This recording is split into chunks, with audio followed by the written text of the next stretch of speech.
G'day there, I'm Ezekiel, I'm the producer of Lakeside Drive podcast apparently, and today we are minus James Baldwin, so we're going to do a little bit of question and answer with my good friend and yours, Tommy T. How are you, mate? G'day, mate. That's a very good James impression, if not better than the real thing. I'm trying my best, and I think I'm succeeding. And Thomas J. Camp. Tommy Camp, how are you? Hello, gentlemen. How are you?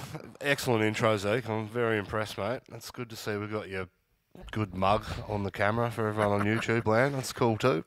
Yeah, just increasing your coolness by 1,000%. Well, you know, what can I say? James isn't here and I'll take anything I can get. We're going to spend today answering questions from the general public. We do have this set up on Discord, so if you are interested in dropping us a question and having us answer it on the podcast, you can jump over there, drop your question in.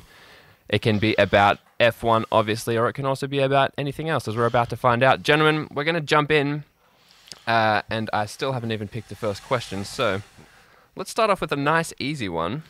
Love that. That I flagged before. This is from Ross, and Ross says, what is the best flavour of ice cream? Hokey pokey all day. Campy. All day. Hokey pokey. For the Kiwis out there, the best. That needs to be a cutout there, Zeke. Honestly, not what I thought you were going to say, mate. No, not at what I all. thought you were going to say. That's outstanding. I would have pegged you for a, I don't know, vanilla guy? Maybe a choc chip at max, I thought. But no, you're an interesting cat, aren't you, Campy? Hey, what do? Can't win them all. Bit of a weirdo. Genuinely I think odd. for me, I'm going to say pistachio for me. Pistachio. Isn't it always a go-to? Particular ice cream maker in mind? Messina. Messina's the goat. No idea. No idea. Who makes hokey pokey? Ezekiel, then? any thoughts, feelings? Gluten-free, dairy-free stuff in our freezer, so the vegans out there would appreciate my ice cream purchasing. Brought to you by... for me, ice cream... Yeah. I'm a pretty big just a cookies and cream guy. Connoisseur, straight up and down. I only buy it when it's on special, though. So that's the trick. You've always got to only buy it on special. And if that's not on special, something else will be, like a Maxibon or... absolutely. And then you go take your business elsewhere. Yeah, if you're paying retail for ice cream, either in a box or a tub, you're too far off the beaten track for me. So you're a chump. You're a big chump. All right, that's a nice easy one to get in there. Alrighty, let's see here. This one also comes from Ross. That's very convenient because I just scrolled down a whole way and he's still there. From Ross, has replacing Michael Masi fixed F1? Oh, big question. Tommy T, you take it. I think, if anything, we've got more drama this year because we've replaced that aspect of it, but now we've got the Netflixification of journalists and the like trying to do those kind of things and ask for those kind of results in races. I think Masi got a pretty unfair shake. He did make some mistakes, but no more than any other kind of race director we've seen. Unfortunately, he was just in the public eye more than anyone else has ever been. The guy was put on radio. The communications he had between teams was put on radios, and that's probably not fair for someone in that role. That's stuff that's usually behind doors and dealt with in a certain way. But as soon as you expose that to the public without the context, he looks like a bit of an idiot, unfortunately, in those situations. So I think he was genuinely doing a good job, but the stuff up that happened at the end of the last year was probably too big, and anyone in that role would have got fired. So I don't know if he was the reason that it's been fixed or not, but I don't think we've improved. I'd put it that way. I think we're right where we were. I will say we've had less incidents this year, so it come across to me a bit more consistent. We haven't had the Max Lewis debacle for what was the last 10 races where Max would put these moves on that were unfair and et cetera, the debacle of the last race. So I'm not sure him leaving's made it better. It's probably worse off because he was the most experienced dude, but I think he had to go. So yeah, we've had less like on-track incidents this year that have been really controversial. But we're more safety conscious this year as well, and I think that's the most frustrating thing for me is whenever there's a crash, it's red flag straight away. You know, we call it in practices too.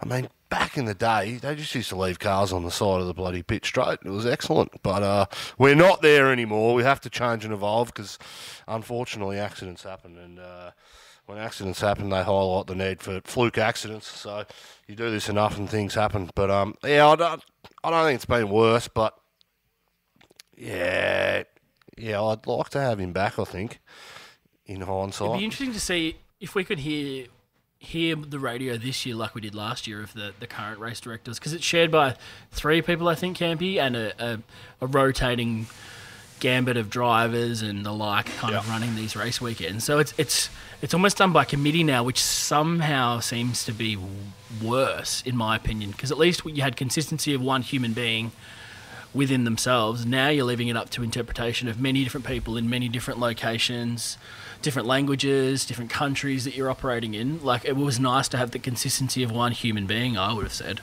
But it'd be interesting if we could hear these people and the decisions they're making, the communication for teams as well, because I think that was half the battle with Masi. Was he was almost performing to the TV in some respects with his communication back to teams and vice versa. Yeah.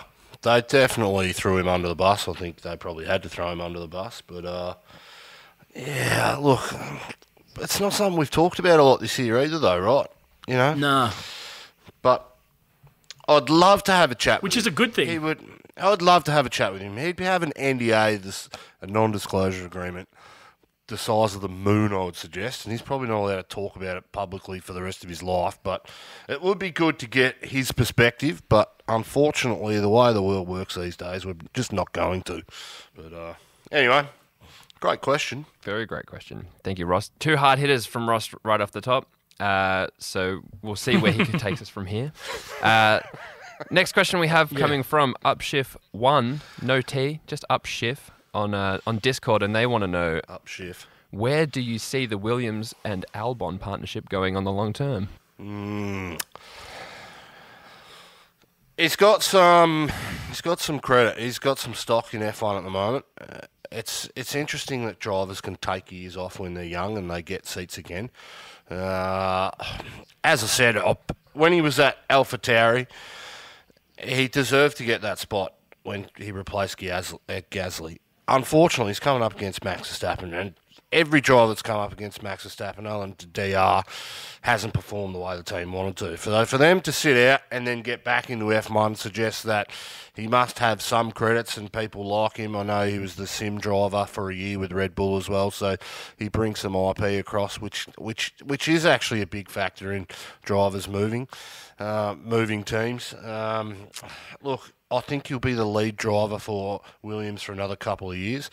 But if that car doesn't get any better and it's still a back marker and it's not in the points every weekend, I think that will do his career no justice. And I just think teams he won't progress up the grid where he needs to be. But he's a driver that's come from this younger generation, from the crops of, you know, Leclerc, Sainz, Verstappen, George Russell, etc. So he's come from that era, and if he's getting a drive in F1 from that era, they must have seen a lot of potential in that, you know, that 3 to 4 year period. So, yeah, not sure where it goes. He'll definitely be the lead driver for a couple of years, though.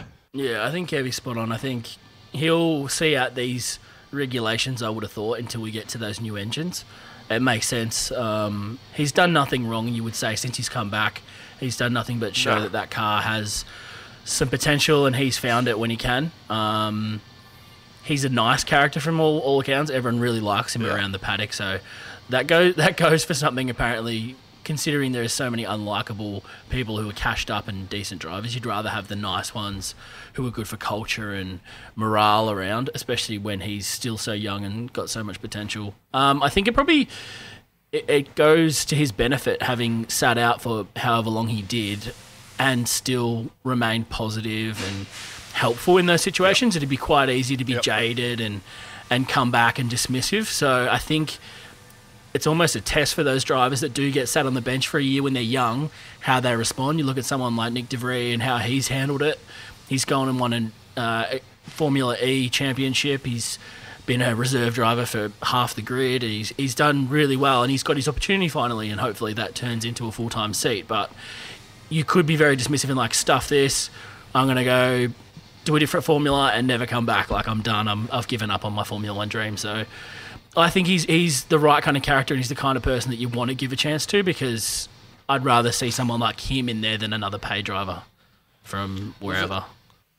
Sorry, was it actually De Vries that won the Formula E championship? I thought it was Stoffel Van Dorn. Stoffel won this year. The year before was De Vries. Ah, right. Cool. Got ya. Yeah. Cool. Got ya. All right. Nice. Yeah, because we were talking about. I was listening to one back. I was like, I don't know if that's right. Oh, it's good. You've clarified it. Excellent. But the other thing I will say about Albon, our podcast. That's weird. yeah, Factual. the other thing I'll say quickly about Albon is he seems to be producing the same results that Russell was producing last year against.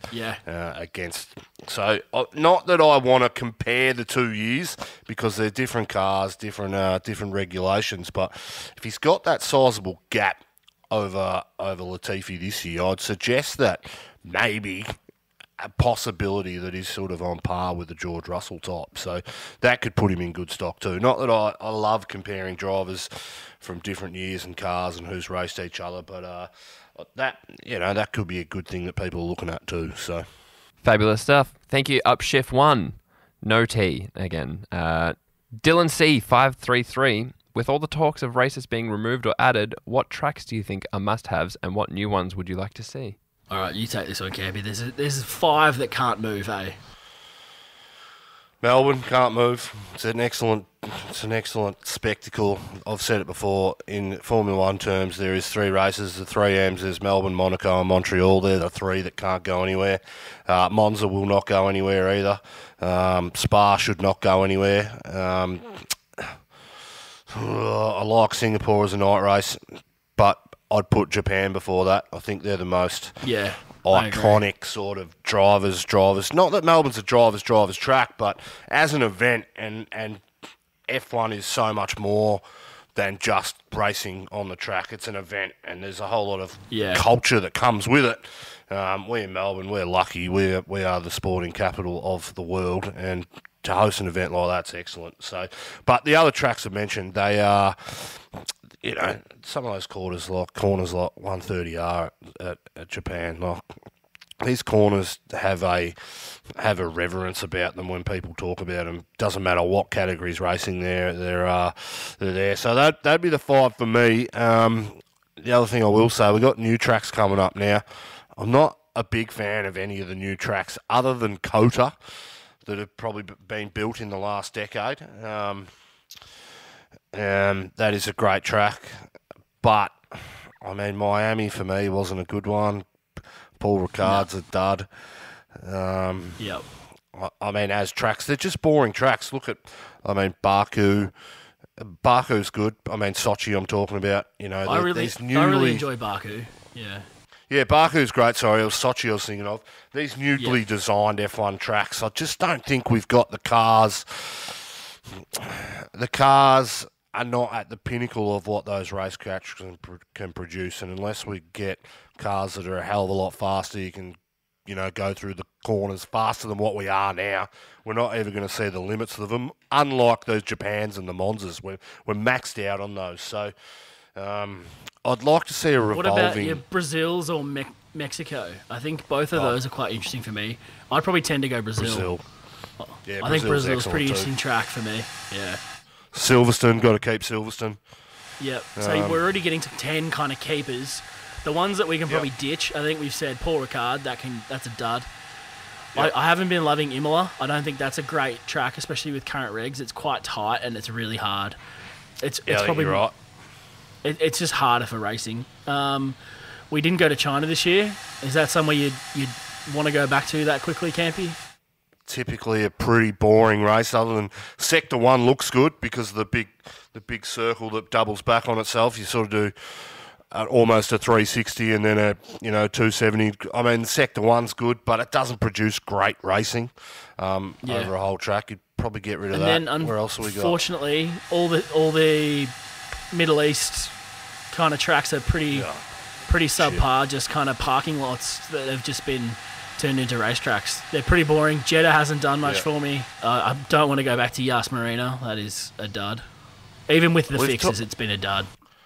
Some of the ones I'd like to see come back. I actually think Turkey or Istanbul is a great racing track. I'm not sure why they don't use that complex anymore. It's a bit of a shame. If we're going to be doing the 20 races, what I'd really like to see is like 7 of those races become biannual races. I don't think we need to go to Vegas every year. I don't think we need to go to Miami every year. I don't think we need to go to Russia or China every year. But if you put them on a 2-year rotation, and then you could bring something like Malaysia back, which produces great racing. And back to India. Yeah, India and South Africa. We used to have a track in South Africa too back in yesteryear. So, the sport, just the way it goes commercially, I can't see it happening. But because they want to lock in these events long term. But I really think they should look at. We've got some world class tracks. I really think we should look at hosting a handful of these biannually and extending the contract for 10 years, so at least they get 5. In some of the smaller F1 markets. What about the one that we never got, Campy? What about Vietnam? I've heard absolute diddly squat about Vietnam. It was very exciting, wasn't it, at the time? It looked good, but then again, it's one of these newly designed tracks, so you don't really know how it's actually going to race and perform. I've heard diddly squat about it. I don't it got almost finished, and then unfortunately COVID happened, and it sort of threw it off. But we saw some good sims on it. There's a couple of good it looks sim really tracks. interesting for all the new tracks that we've kind of canned. That was the only one that's really caught my eye and seemed interesting because it was a little bit of a street race, a little bit of a circuit. That was, and also, let's get to a new part of the world. Let's not retread. I suppose we're not in America a lot, but we're kind of close enough to the continent of North and South America where you can travel to those. Down this side of the world, we do not have a lot of races we can get to. Singapore's one, and Melbourne, obviously. That's kind of it. Maybe Japan if you're feeling adventurous, but that's kind of it around this side of the world. Everything else is very European or in the Americas. I think it'd be great to host a race in Southeast Asia, because for people to travel there, it's quite an inexpensive place compared to some of the others that we go to travel.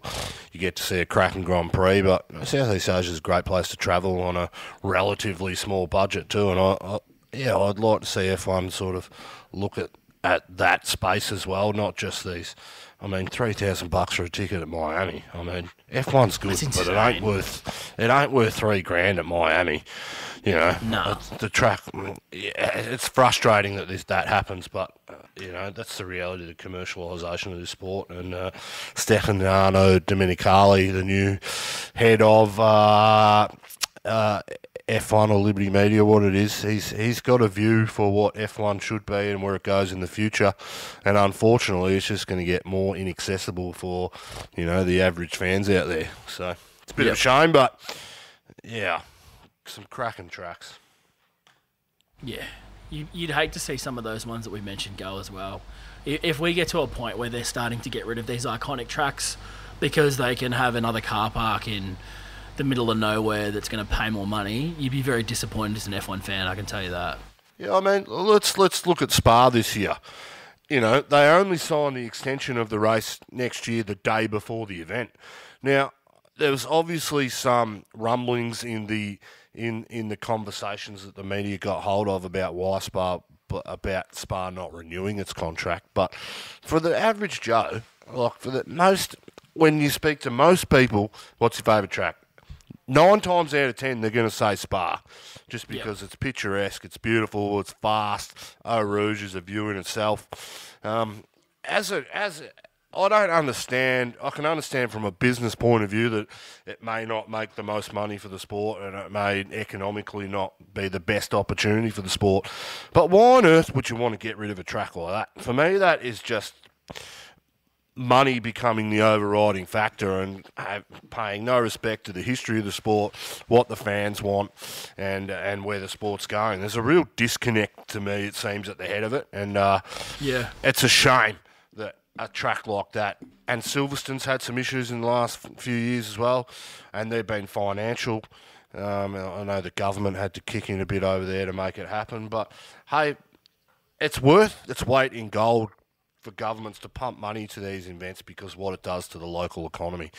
Can you imagine?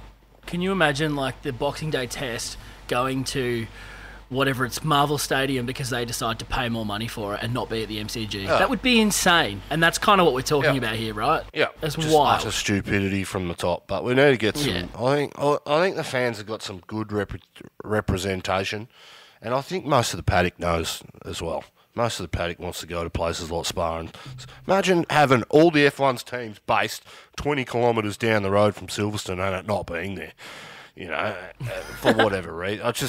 Anyway, I'm glad that we've worked, the people behind the scenes have worked hard to get these races on track, but Dominicali hasn't been very public about where he sees the future of the sport going, and quite secretive, unlike his predecessor, the big yank guy with the beard. What was his name? Anyway, it doesn't matter. I think that was his name, actually. Big yank guy. No, it's super transparent. Brought the sport through that whole COVID period, which was really tough and really hard on, globally for everyone. I think that was the first sport that, internationally got back on its legs, multiple races across Europe. Yeah, they had to chop and change it and miss some stuff, but yeah, he did a great job getting us through that period, but I'm just not sure the way they've handed it over has been the great. So, anyway. We've got KK. I don't know how this question's come in, but thank you for it. Best pub on the peninsula. Best pub on the Ninch. Born and raised Peninsula boys. Let's go. We are best we're pub talking on the about Peninsula. What's on the short list? I reckon I like the Royal in Mornington. On a good summer's day, you can see outside, heaps of seating outside, looking over the water. It's a cracking spot. And when there's a couple of hundred people there, it's a cracking day. It's good. I mean, Portsea and Sereno, they're good too, but I don't love spending a lot of time down there. Well, they've just refreshed the Conti now, haven't they, Campy? Was that a hot spot of your youth? Yeah, it's some big nights at the Conti, Tommy T. Some very large nights. I can imagine. used to sit out on that lawn at 2 a.m. just going, what am I doing? It was cracker. It was very good though. Yeah, I was too young and never got to the Conti. That was never my thing. I didn't have a lot of peninsula pubs. I always ventured a bit more north to try and find some live music. Yeah. So I suppose like you could give Pelly Bar a bit of a mention.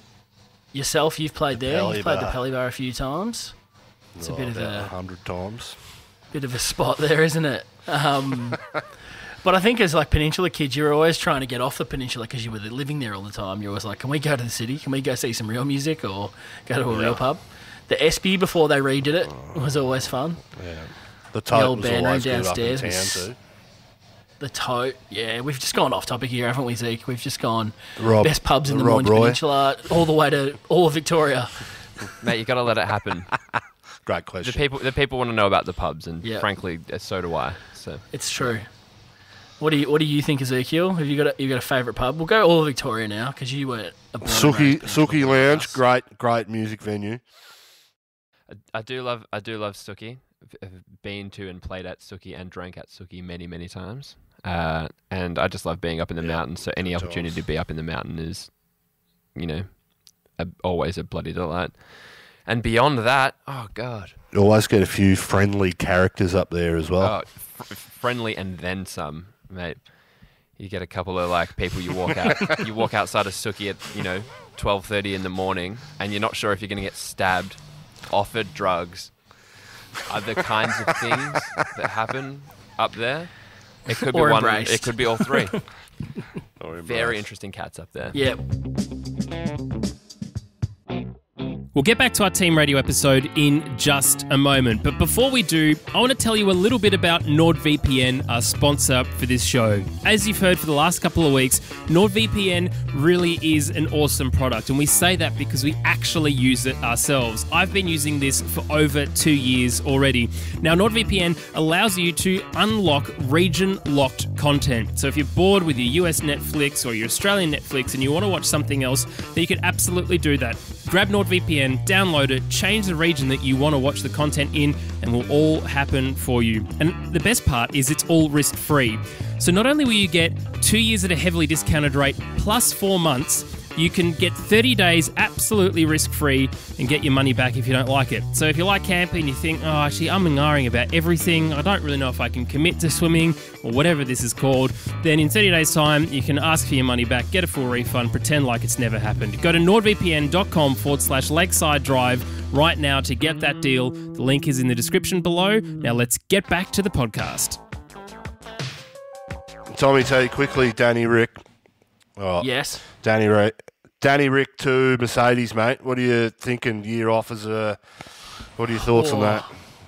I don't think it's the worst idea. I think that if there's the two options and it's that and it's the Haas seat, I think that year off as a reserve driver, you let Mercedes see how good you are behind the scenes, how much of a slick operator you are, how good you are for culture, all those kind of things. Someone like Toto and the executive team at Mercedes will see him working and will love everything he's doing and recognise his talent, I would think. You'd want that to shine through, as opposed to take a year off to Haas or take a year off just in general into the wilderness, and someone like Mercedes doesn't know what you're doing and they don't get to see the inner workings of what you're putting into the sport. I think it's only valuable.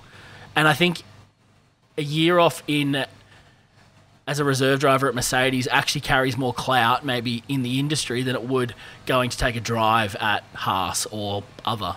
I think other teams would actually look more favourably upon you having had a year there than getting a full-time drive maybe at a Haas kind of seat.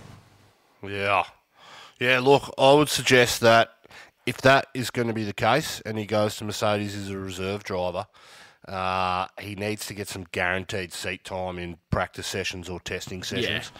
Yeah. I think that would be the caveat that he would be putting on that, because it's not just driving sims all year. But when you think Lewis would want that, though, wouldn't he? But Lewis doesn't want to do every practice session. He'd be happy to do that, I would have thought. Yeah, I think he needs to get out in the car 4 or 5 times so he can actually show what the team he's capable of behind closed doors. So, no, he'll be right. Look, we'll hold off on that until I said I'd hold off on it until he makes a decision. But don't go to Haas. I mean, it's just get that. The Alpine seat is the most logical place to go. But hey, we got Piastri in the car next year, so maybe that's what we've got to look forward to at the moment, and hopefully we see Danny Rick back on track next year. Ezekiel, have you got another question for us?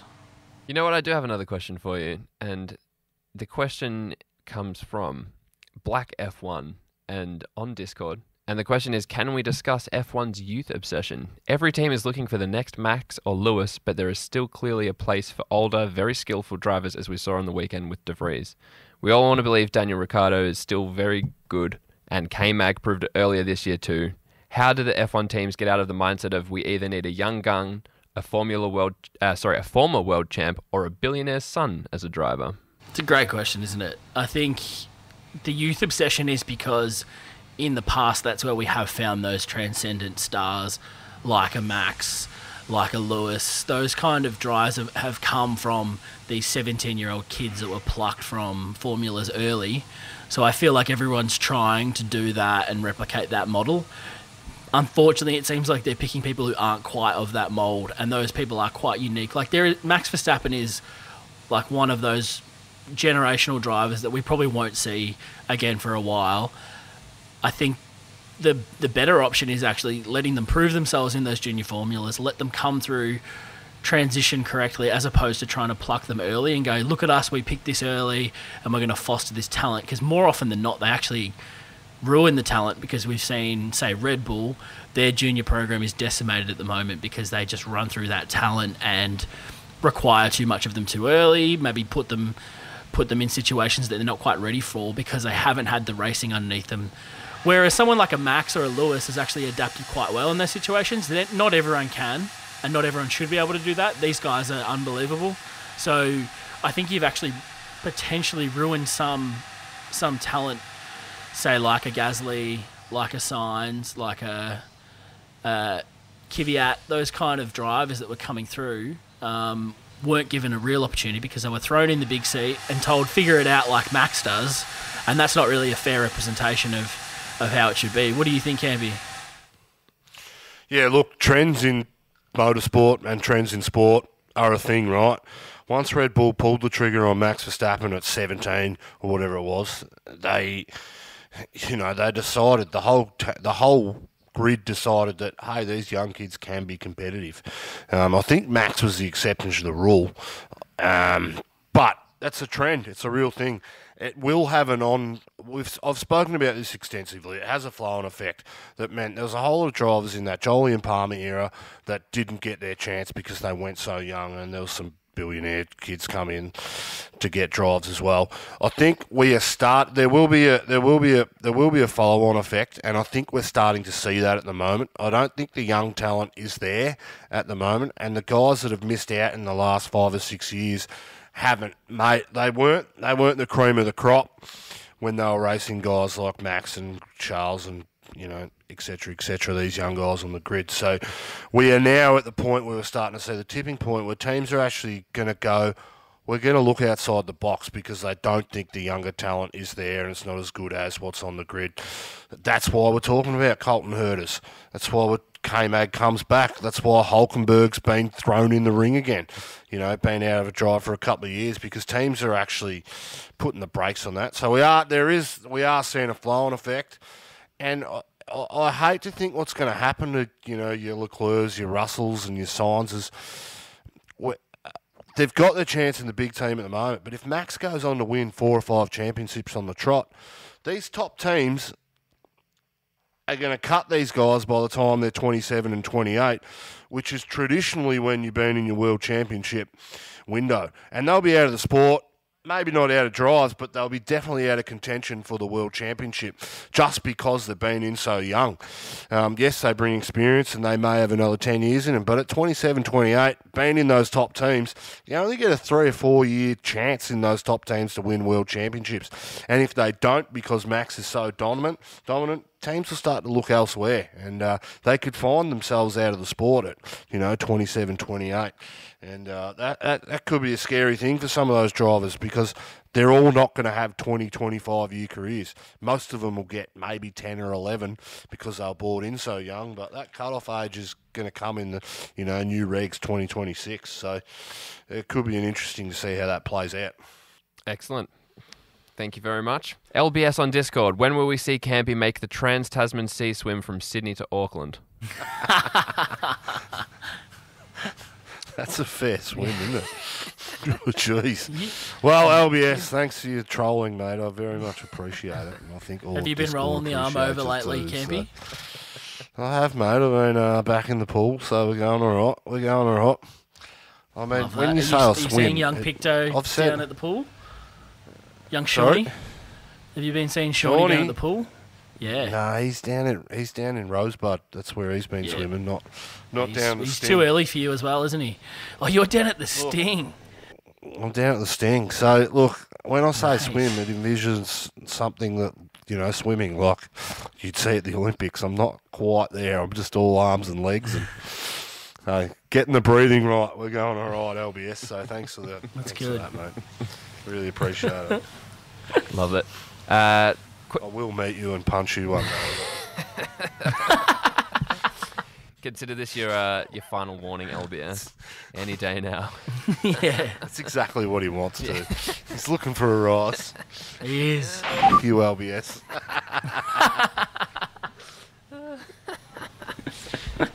Fabulous. Question for both of you.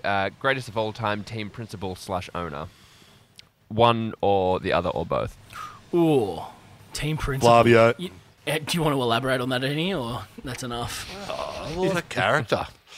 I mean, you can't... Guys like that don't exist in, big media anymore because they're too flamboyant and too, behind closed doors. They're probably a bit dodgy, I mean, you just can't take risks.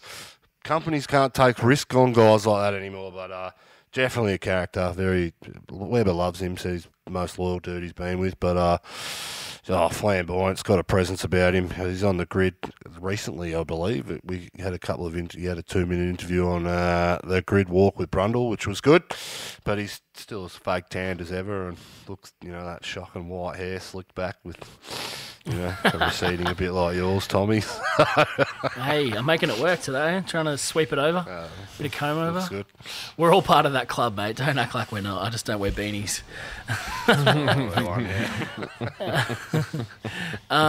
Might be a bit controversial for a lot of people, but I think Christian is actually an excellent team principal. I think if you look at what he does externally, he might be disliked, but as his function as running that team, as doing the things that is best for his driver and his engineers and his crew, that guy is sold out and making the best decisions he possibly can. And let's be honest, part of the role is to take the heat and be the bad guy in exchange for looking after your crew and everyone else. He's the shield for that Red Bull team, and I think he does that job quite well, making sure that the heat is always on himself rather than maybe someone else who might have made a mistake or something. He'll always wear it. And I think the thing he does better than many others is he makes those drivers, well, mostly Max, let's be honest, but he makes Max feel like he is the best and most supported person in F1, similar to what Toto would do with Lewis. You could say that he's had some mistakes, maybe more towards the second driver in that lineup. But you'd hope that that's coming good. So I think it's a really underrated part of that role, is what I'm trying to get at, is that you are the shield. You don't always have to be liked. You don't always have to be the most popular person around, but he actually gets that job done and is willing to be the bad guy in exchange for wins and success. Yeah. And just on that question, I might bring up Mattia Binotto at the moment. That guy's in a bit of trouble.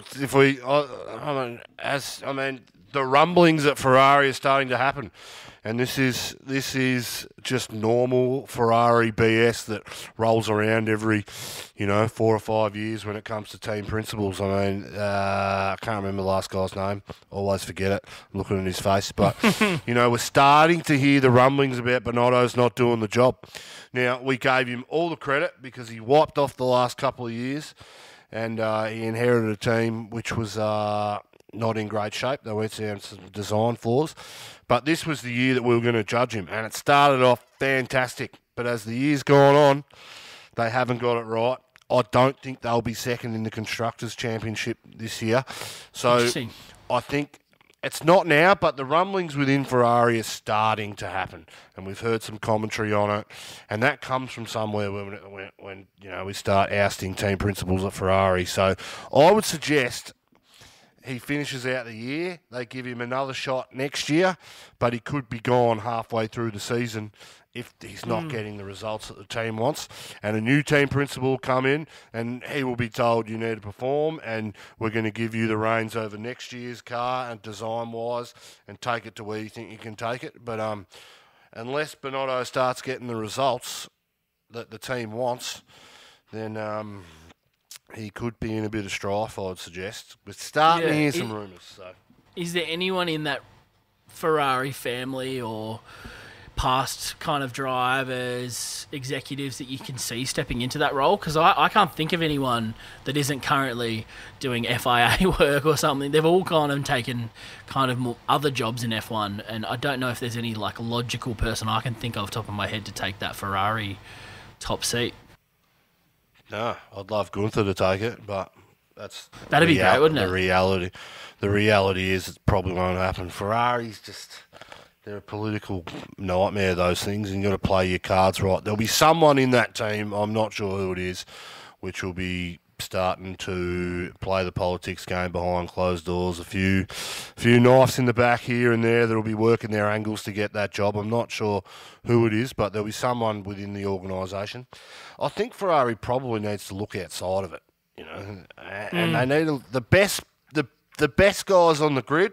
Ferrari have traditionally had them, but they don't have them in your Totos and your Christian Horners, and even a guy like Otmar. Otmar is not. For me, he's a great team principal, but he's not someone that, he's not someone that instills confidence for a big team like that Yeah. to take him. But I think Ferrari need to throw their hat at a Horner or a Wolf to get them back on track to where they are. And Yep. they need to give them free rein without the bureaucracy and the BS that goes behind closed doors that we know Ferrari has. Because the way the year's gone on, they've just it's get worse and worse every race. And they thought they'd be World Championship contenders, but in reality they're going to be third in the Constructors by the end of the year. So it seems like they need someone who's good at managing or someone who's good at business rather than just a good engineer, which is what Mattia was. He was an excellent engineer and brain in his own right, but it doesn't mean you can lead people. It doesn't mean you can extract the most out of a business or a group. I think that's the issue that they're having, is he's excellent at this very niche thing, but unfortunately he's not good at getting the best out of others, and that's really the downfall that we're seeing. Yeah, it was interesting. About round 5, Ferrari, they had a couple of wins, and, Red Bull had some issues with their engines, reliability, etc. And I was distinctly saying, right, all credit to Mattia, he's got him to this point. But now we need to change the criteria in which we're judging Ferrari. And ever since I said that, and it's not me by any means, but we've started to change that criteria. They've just fallen off the cliff. And, those parameters, maybe we need to judge them on, go back to what we were judging them on last year, because they're just not there at the moment. Yeah, they got one lap pace, but who cares about one lap pace? 25 points get awarded on Sunday, and Saturdays aren't going to get the job done. Yep. Love it. Thank you, gentlemen. One last question, because this one's coming from a couple of people, and the question is, actually, let's call him out. Nobby's Man on Discord. Great name. No one knows what it means, but it is provocative. And Kath with 3 H's 2019 on Instagram. And they've both asked basically the same question, and that is, what is our opinion on the possibility of Daniel Ricciardo joining Mercedes next year? We covered possibility. that before. What do we think? We kind of did, but what do we think the chances are of it actually happening? The longer it goes on, the more likely it will happen, in my opinion. I think In if I saying put that- myself into Dan's brain, he's thinking, I want to drive, straight up. So if he can find a seat that is competitive, like the Alpine, I think he's going to jump at that. If that seat gets filled, I think that's what we'll likely see. We've kind of got to wait for that domino to fall. I think he's hoping out for a competitive drive next year, which that Alpine has showed pace. It's pretty much a sideways move, you'd argue, at the moment, wouldn't you, from McLaren to Alpine? It's near enough, if not slightly up, based on this year's pace. But I think if that seat is filled, we'll see the domino fall, and he'll try and get to that Mercedes reserve driver seat over that Haas drive, I would think. All right. And the thing I will say, and this is just a gut feel I have, and maybe it's because I'm a glass half full kind of guy, this whole situation has a bit of a feel to me, a bit like the Jenson Button 2008. Jensen was this touted driver, had some great results, and just, got in teams, financial troubles. Didn't have a drive for 2009, and then famously got that bronze seat at the last minute, just because he and Rubens were the only 2 drivers on the calendar that would, that on the sheet that was worth taking a punt on. And we all know what happened in 2009. JB came out, won a world championship, resurrected his career again, and got drives in some top teams, albeit in McLaren when it was on the downward slope. But got that extra 4 or 5 years out of his career, and I just think, because I am that kind of guy, that's got Danny Rick's whole situation has got a bit of a feeling. I think he takes this move with Mercedes, and you never know, someone might break their leg. And he might get to race the first 5 races and come out and blitz them and win 5 on the trot. Then the team's going, actually, Danny Rick's in a world championship, blah, blah, blah. Who knows? COVID, This stuff's going on at the moment. Drivers miss, look at Albon. Things happen. And I think, I've just got that feel about it. This isn't the end for DR, and he will be back on the grid. And if he's destined to win a world championship, he will. And when he's got the skill. No one's arguing about that. Except for Villeneuve, he's an idiot. That's just, shucks. Did you hear my rant about that? I did. I really Tommy? enjoyed it. Here it had to be censored because you went a little bit too far. But we love that about you, Campy. Don't say it again, you dickhead. But I share the sentiment. I do. Yeah, so look, that's the way I feel about it. And chances are, the longer it goes on, it'll probably happen. But as I said earlier, he has to get seat in the time in the car next year. So Yeah, I think you're right. I think that's the best bet. If we're kind of playing at all scenarios, the path that has DR winning the most races and likely winning a championship is that Mercedes path. I don't trust Alpine to get their stuff together to be able to win a championship. We've seen in the past that's very, very hard to do. I think Mercedes is the play. And maybe it is a bit of a waiting game. Maybe it is opportunistic. Like you're saying, someone misses a few races, he performs, they make some changes mid-season, whatever it is. I think that is his play. Get in that top seat, in that organisation that knows what they're doing, not these shambles that he's been at for the last, 4 going on 5 years now. He needs some stability and some people who appreciate his talents and things he has to offer. Yep, absolutely. Very good. Gentlemen, any closing remarks based on anything we've talked about so far today? Any closing remarks? Closing remarks. Oh, I'm sorry for ragging on your receding, Tommy. No, it's fine. As good as yours, so. No, it's good. I like it. That can be... We didn't rag on James at all. What can we give that guy shit about just while we're at the end? Well, not being here, I feel like that's a penalty in itself. Oh, that's it. I was going to rag on you, and I did in the group chat. Campy's inability to say Porsche. For someone who knows cars as well as you, mispronouncing that is diabolical, mate. Mate, we live in Australia, Tommy T. It's Porsche in Australia. It's not Porsche. I think the people who create the name and the brand who's that to chick tell that's you how it's said. Who's that chick that is married to Ellen? What's her name? Porsche. Porsche, yeah. Yeah. De Rossi or whatever. Correct. She's That's an how Aussie. that's how you That's pronounce Porsche. it. And that's how you Porsche in pronounce the car Australia. Get it brand. right. It's Porsche, you dope. Whatever, who cares? Is it Alpine or Alpine? Alpine. That's how they tell you to say it. I think how the we person believe who it. comes up with Tomato. it dictates how you're allowed to do it. Yeah. If Ezekiel decides how we pronounce his name differently, I'll listen and I'll do it. Yeah, it's true. And just while I'm there, just on that, I don't think I have any right to tell people how to talk and pronounce things with my track record. So there you go. It is very true. That is a good way to end this podcast, I think. Yeah. Delightful way to end. Yeah, very Thank good. you, gentlemen, for being here and for fielding these questions with me. If you haven't already, please subscribe, follow us, leave a comment, share it around. Thanks, gents. Have a good afternoon. Thank you. Quickly, just massive thanks to the Patreon crew. You guys are legendary and really appreciate that. If you'd like to donate, don't feel it necessary. We try and do this for nothing, but you know, it's excellent. We're really thankful for all your help. So that's excellent. Definitely. Big shout out. Thanks, Patreon. Thanks, legends. Thank you, fellas. All right, Till next Rad. time. Thank you. See you next week. Love it. Bye. Laters.